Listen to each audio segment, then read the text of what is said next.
जय जय शंकर हर हर शंकर जय जय शंकर हर हर शंकर जय जय शंकर हर हर शंकर जय जय शंकर। அத்வைத்தம் தெய்வத்தின் குரல் 4ஆம் பாகம். போர் தீர்ந்து அமைதி காண தேவை விடுதலைக்கு முயற்சியே. ஸ்வதந்திர ஆத்மாவுக்கு எப்படி சம்சார பந்தம் ஏற்பட்டது என்று எந்த சித்தாந்தத்திலும் திருப்திகரமாக சொல்லவில்லை என்பதை நினைத்து வருத்தப்பட வேண்டாம்.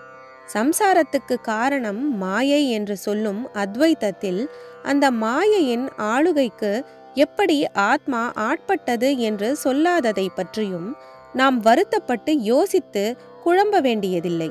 ஏனென்றால் தெரிந்து ஒரு பொறியிலோ வலையிலோ விழுவதென்பதில்லை. அப்படித்தான் மாயாஜால வலையில் எப்படியோ விழுந்துவிட்டோம். ஜாலம் என்றாலே வலை என்று அர்த்தம், மேஜிக் என்றும் ஒரு அர்த்தம். இதை வைத்துத்தான் மேஜிக்கை ஜால வித்தை என்கிறோம். மேஜிக் பொய்தான், ஆனாலும் நிஜம் மாதிரி தெரிகிறது. அதனால்தான் மேஜிக் ஷோ நடத்தி நாம் போய் பார்க்கிறோம், காசை கொடுத்து பார்த்து சந்தோஷப்படுகிறோம். ஆத்மா மாயையிலே கட்டுப்பட்டதாக நினைப்பதே மாயா மேஜிக் தான். அது நிஜமல்ல.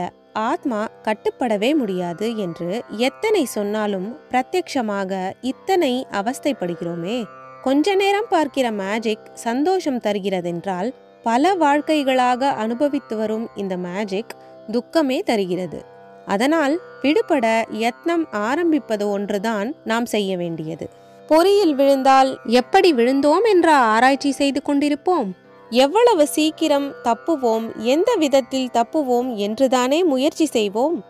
அப்படி மற்ற ஆராய்ச்சிகள் பண்ணி எப்படி உடம்பு வந்தது, ஜன்மா வந்தது, சம்சாரம் வந்தது, மாயாபந்தம் வந்தது என்று மண்டையை குடைந்து கொள்ளாமல் இவற்றிலிருந்து விடுபடவே முயற்சி தொடங்க வேண்டும்.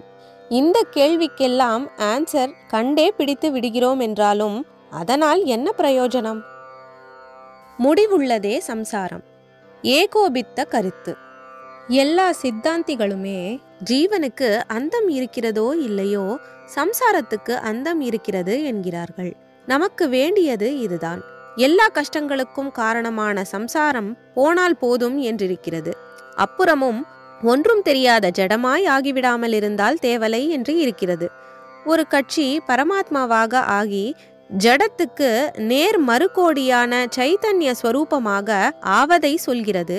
இன்னொன்று அந்த பரமாத்மாவின் பிரேமையை அனுபவிக்கும் ஆனந்தத்தில் இருப்பதை சொல்வதால் இதுவும் ஜடஸ்திதி இல்லை, நன்றாக சைத்தன்ய விலாசமுள்ள நிலை என்று தெரிகிறது.